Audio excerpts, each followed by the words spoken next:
My name is Ida, and I want to tell you what I consider to be a very compelling story about the movie 1917.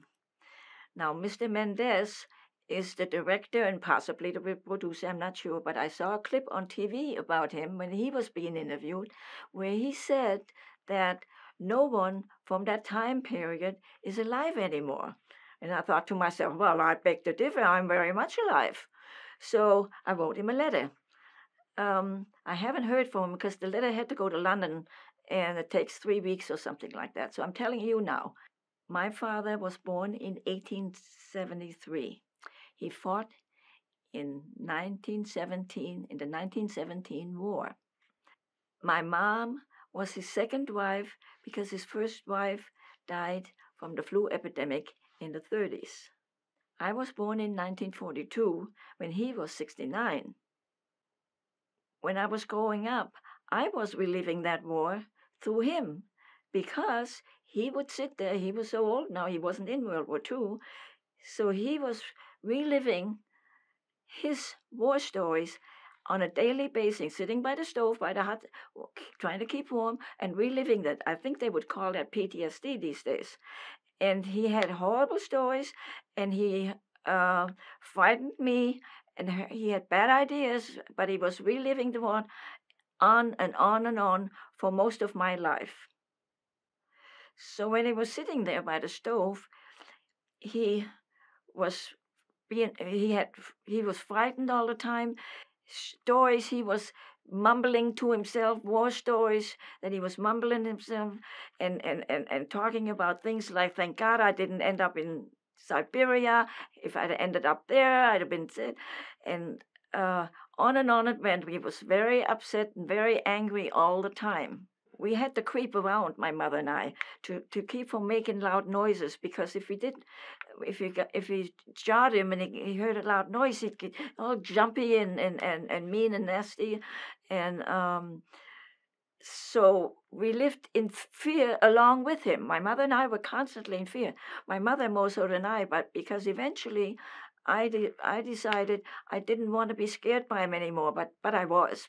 The only time there was any reprieve from that is when he remembered and thought about and talked about the Kaiser, our last German Kaiser, the Emperor. And then he loved that man, hated Hitler, called everybody else in the street idiots for going to war with Hitler, but he loved that Kaiser, and he get all mellow and lovey-dovey. It was something to behold. And sometimes I would bring the Kaiser up when I wanted him to get off his hate routine. So that was most of my childhood until 1954 he died. I was 12. His behavior while he was alive had imprinted some of that fear in us, and we were afraid still for quite a while. So the interesting thing about him, like I said, he was afraid of everything, his own shadow practically. And also, he was very afraid of doctors for the reason, I think maybe, that his first wife had died in the flu epidemic. But he was afraid of doctors. He imprinted on us, we don't get to go to the doctors. He wouldn't go to the doctors because doctors will kill you. And because of that, we believe that. Children believe what their father tells them. So we believed that for the longest time. Then at one point, he got so sick that my mother had to call the ambulance to have him taken to the hospital. They took him, they put him in a room, and put his clothes in a closet and left. Well, as soon as they were gone, as he said, doctors will kill you, and he wasn't going to let them kill you. He got dressed, ran off, and came back home. Now he was mad as hell at my mother for calling the doctor, the ambulance. But anyway, eventually, when he calmed down, a week later, I went go to school. A week later, I come home from school. I see my mother standing down at the steps. That was always a bad sign that something was going on upstairs. I should be careful not to anger him any more than he was already mad. So I saw my mother standing down there. She had called him to take him back to the hospital, and she told me at that time, this time he's not coming back. So now he was at the second time at the hospital, and they knew what his modus operandi was, in effect. So they locked up the closet where his clothes was, and they locked the doors so he couldn't run off. Well, a few days went by, and my mother's standing downstairs, and I'm thinking, oh God, he's back. He's going to be mad as hell. She's going to warn me. And she had this look on her face and this whole body of relief. I could see it. And she says, he's gone. And I says, what do you mean he's gone? She says, he's dead. And I went, oh, he was right. Doctors will kill you. Now, unfortunately for me, that I believed what I heard. I believed that too. So for years and years, when ailments came up with me, I refused to go to the doctors. I was hit by a truck once, and I had a head injury. I wouldn't go to the doctors. My mother couldn't make me to the doctors. So then when I got older, I started having problems walking. And eventually, and I didn't go to the doctors for a long time until I was so hurt and so bad that I finally went to the Mayo Clinic.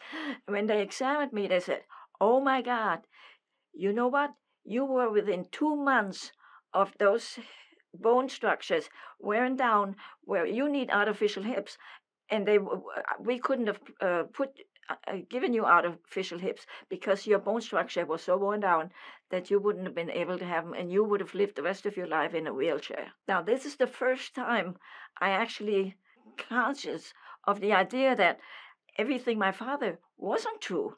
It wasn't. In fact, most of it, if not all of it, was out and out lies, and I should stop believing all that and think about living my life and learn what I need to know to get by for myself, and just learn to ignore all that stuff he kept telling us for all his life. So recently, the movie 1917 was in the theaters, and and it was about World War One. So of course I went to see it.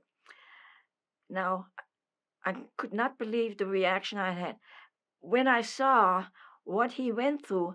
I understood for the first time why he was all his life the way he was, scared, upset of noises, of doctors, whatever, and of Siberia, which I never heard the end of, because he thought if they caught him, he would end up there and then die.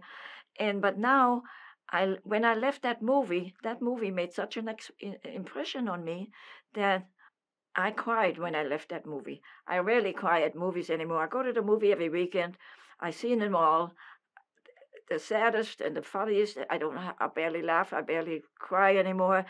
I just watch the movie and then I'm glad I watched the movie because I'm a movie buff. So now, after I'd seen that movie, I saw Mr. Mendes, who is the director of that movie, and maybe the producer too, I'm not sure.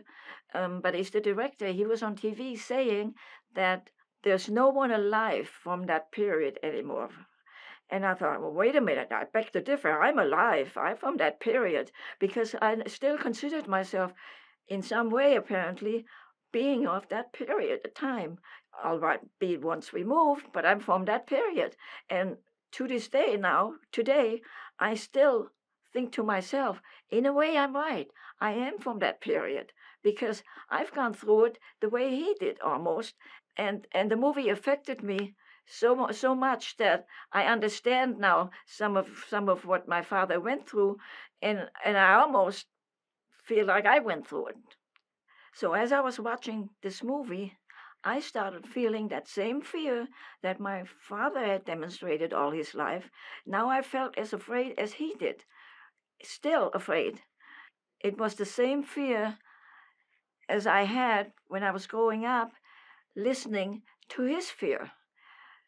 Only now I made it my fear in the real way too. I left that movie literally crying from fear and confusion and the PTSD that I think he had. Now I feel I had it. So after he died, my mom was in a hurry to get rid of everything. He had been saving it. That's another one of his quirks he had. He was what we today would call a little bit of a hoarder or something. He saved everything. Well, as soon as he died, she was ready to get rid of all that junk, throw it all out. And I saw items that looked interesting to me. So I started going through stuff and I found his paperwork, his birth certificate, his warhead, his pictures and all this kind of stuff. And I have more stuff somewhere in my house. I haven't had an opportunity to find it yet or to look for it, basically. But I have things like his binoculars and who knows what else. That as soon as I get a chance, I may go looking for it to see just what I have now. Now that the whole thing is new in my mind again due to that me seeing that movie, and I wish I could show it to Mr. Mendes, but I don't know that's going to be possible. Apparently he lives in London because I wrote him a letter about all this, but he lives in London, so he's coming for the Oscars, but then he'll be gone again. And I'm obviously not going to the Oscars. Oh, I would like to, but I'm not going to. Nobody's invited me. I didn't do any good movies.